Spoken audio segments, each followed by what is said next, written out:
이번 영상에서는 리딩 지저스 1권의 7번째 수업으로 신명기를 통해 구약 성경에 기록된 율법의 참 의미와 구원의 역사를 통해서 더 큰 은혜를 주시는 하나님의 언약의 구조를 살펴보겠습니다. 이스라엘 백성들은 출애굽을 통해 구원의 은혜를 경험했습니다. 그들은 출애굽 후에 모세를 통해 시내산에서 받은 율법으로 살아가야 했습니다. 긴 광야 생활을 마치고 약속의 땅으로 들어가기 직전 모세는 이스라엘 백성들에게 마지막으로 고별 설교를 전합니다. 모세의 마지막 고별 설교가 오늘 함께 살펴볼 신명기입니다.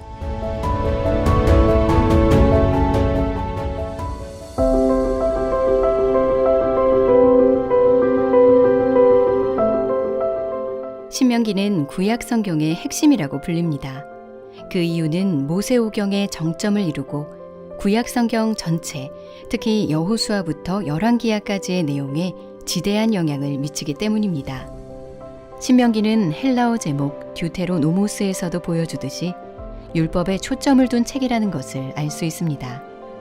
하지만 신명기가 율법만 다룬다고 생각한다면 오해입니다. 신명기는 율법에 관한 책인 동시에 은혜에 관한 책이기도 합니다. 그렇다면 하나님께서 율법을 이스라엘 백성에게 주신 목적이 무엇일까요? 대개 율법이라고 하면 그저 순종해야 하는 계명 또는 행위로 의로움을 얻기 위한 수단처럼 여기는 사람들이 있습니다. 그러나 이것은 성경이 가르치는 바가 아닙니다. 율법은 하나님이 이스라엘 백성에게 주신 은혜의 선물이며 또한 하나님의 백성들이 율법에 순종하며 거룩하게 살아가도록 나침반과 같은 역할을 하는 것을 알 수 있습니다. 우리는 이 사실을 세 가지 면에서 확인할 수 있습니다. 첫째, 하나님의 백성들이 어떻게 살아야 하는지 삶의 규범을 제시해 줍니다. 둘째, 하나님께 나아가는 길을 마련해 줍니다. 셋째, 죄를 용서받는 방법으로 안내합니다. 신명기에서 이스라엘 백성들이 지켜야 했던 모든 율법은 단 하나의 목적을 가지고 있었습니다. 하나님께서 백성들의 죄를 사하셔서 궁극적으로 그들 가운데 거하시기 위한 것이었습니다. 그런 의미에서 백성들이 지켜야 했던 모든 율법 안에는 은혜로 가득 차 있다고 말할 수 있습니다.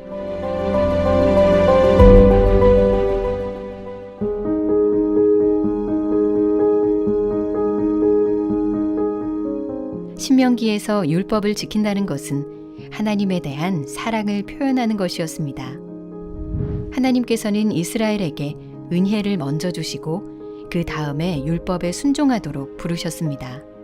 이스라엘 백성은 은혜에 대한 반응으로 하나님께 순종해야 했습니다. 율법이 결코 은혜를 앞서지 않습니다. 항상 그 뒤에 나오죠. 은혜, 그 다음에 율법. 이것이 하나님께서 이스라엘과 맺으신 언약의 첫 번째 구조입니다. 그리고 하나님께서는 모세를 통해 순종을 조건으로 이스라엘에게 복을 약속하셨습니다.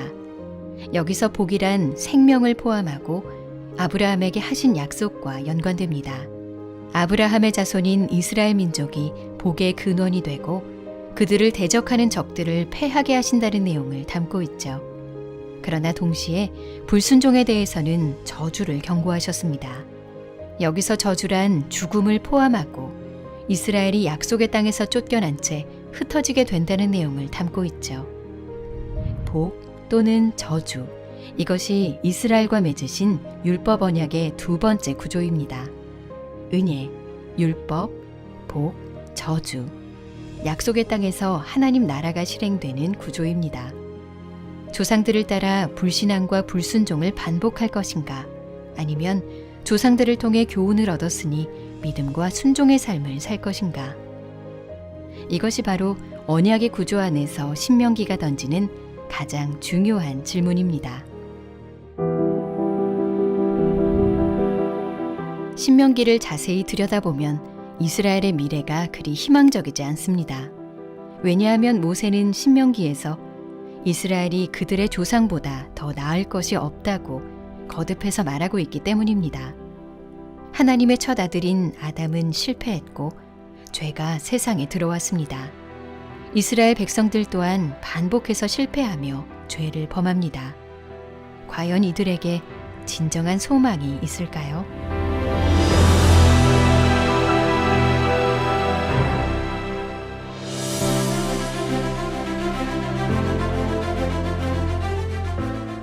이 질문에 대한 답은 하나님의 언약 구조의 마지막 요소인 구원을 주시는 더 큰 은혜로 이어집니다.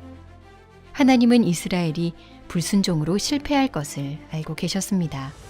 그러나 하나님은 신실하신 분이셨습니다. 하나님께서는 이스라엘에게 구원 역사를 통한 더 큰 은혜를 베푸실 것을 약속하셨습니다. 하나님은 이스라엘 백성들에게 여호와께로 돌아오라고 말씀하셨습니다. 마음을 다하고 뜻을 다해 여호와의 말씀을 들으면 하나님께서 구원의 은혜를 베풀어 주실 것이라고 말이죠. 그러나 이 말씀 앞에 또 다른 질문이 생깁니다. 이러한 악순환이 반복되지 않을까? 하나님의 아들인 이스라엘이 은혜를 경험하고도 다시 죄를 범하지 않을까? 이 질문에 대한 해답은 신명기 30장 6절에서 찾을 수 있습니다. 내 마음과 내 자손의 마음에 할례를 베푸사 너로 마음을 다하며 뜻을 다하여 내 하나님 여호와를 사랑하게 하사 너로 생명을 얻게 하실 것이며, 하나님께서는 이 문제의 핵심은 바로 죄악에 물든 사람의 마음에 있다고 하십니다. 그리고 그 마음에 하나님께서 직접 할례를 베푸셔서 마음을 다하여 하나님을 사랑하고 하나님의 명령에 순종하는 것을 가능하게 하겠다고 약속하십니다. 하나님은 결국 이스라엘 백성들과 그 후손들의 마음에 구원을 주시는 더 큰 은혜를 통한 새로운 할례를 행하심으로 진정으로 하나님을 사랑하고 거룩한 하나님의 백성답게 살아갈 수 있는 은혜를 베푸시겠다고 약속하신 것입니다.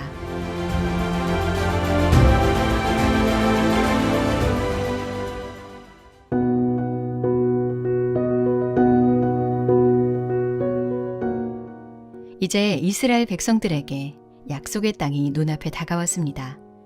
하나님의 백성인 이스라엘은 가나안에 곧 들어갈 것입니다.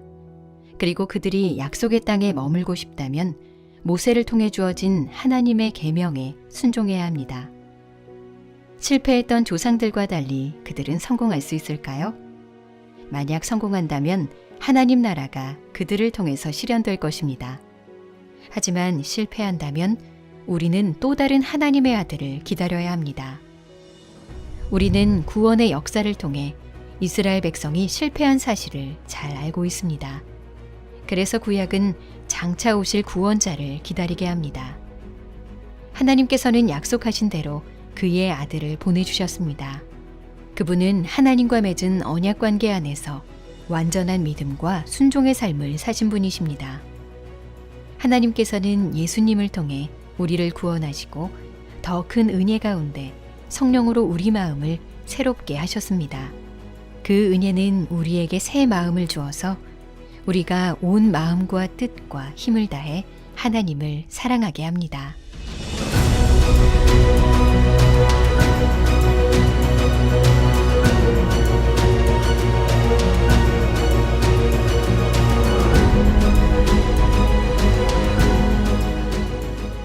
다음 영상에서는 리딩 지저스 1권의 마지막 수업으로 여호수아를 살펴볼 것입니다. 여호수아를 통해 신실하게 약속을 성취하시는 하나님의 모습과 하나님께서 이끌어 나가시는 거룩한 전쟁을 바라봅시다.